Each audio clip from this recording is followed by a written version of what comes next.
Bismillahirrahmanirrahim. Assalamualaikum warahmatullahi wabarakatuh.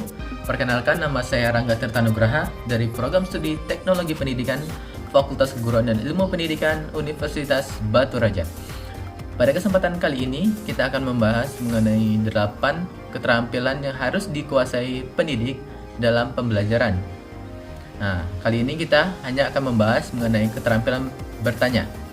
Keterampilan bertanya merupakan kata atau ucapan yang diucapkan oleh pendidik secara verbal untuk meminta respon peserta didik sehingga dapat mendorong kemampuan berpikir dari peserta didik tersebut. Tujuan dari keterampilan bertanya ini ada 4. Yang pertama, membangkitkan minat dan rasa ingin tahu peserta didik terhadap suatu masalah yang sedang dibicarakan. Yang kedua, memusatkan perhatian siswa pada suatu masalah yang sedang dibahas. Yang ketiga, mendiagnosis kesulitan-kesulitan tertentu yang menghambat siswa dalam proses pembelajaran.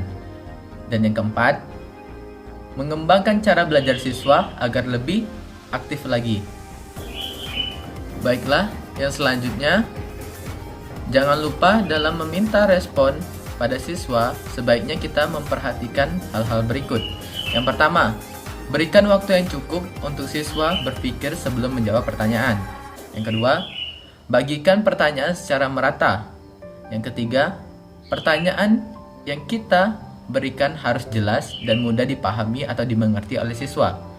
Yang keempat, bagikan respon yang baik, ramah, serta dapat membangun atau memotivasi siswa dalam pembelajaran. Yang kelima, membimbing atau menuntun siswa dalam menentukan jawabannya. Yang selanjutnya, yakni jenis-jenis pertanyaan yang baik berdasarkan maksudnya. Yang pertama, pertanyaan permintaan. Pertanyaan permintaan merupakan pertanyaan yang mengharapkan siswa mematuhi perintah. Contohnya, dapatkah kalian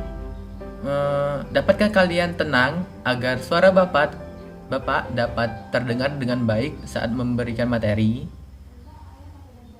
Yang kedua, pertanyaan teoritis, yakni pertanyaan yang tidak menghendaki jawaban atau kita jawab sendiri sebagai pendidik.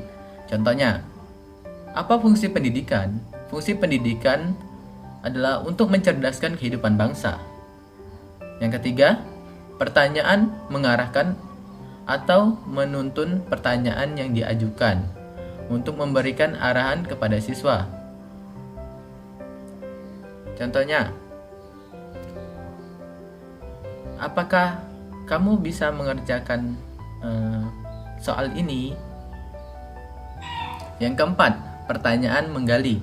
Pertanyaan menggali merupakan pertanyaan yang melanjutkan agar mendorong siswa lebih memahami jawaban. Sebagai contoh, apa itu Pancasila? Dijawab oleh anak-anak. Pancasila merupakan dasar negara, Pak. Berapa sila yang terdapat di Pancasila? Ada 5. Sebutkan apa saja, dan seterusnya, sehingga siswa dapat memahami makna dari Pancasila itu sendiri. Baiklah, mungkin itu saja yang dapat saya berikan. Saya akhiri dalam pertemuan mengenai keterampilan bertanya. Saya akhiri, wabillahi taufiq wal hidayah. Wassalamualaikum warahmatullahi wabarakatuh.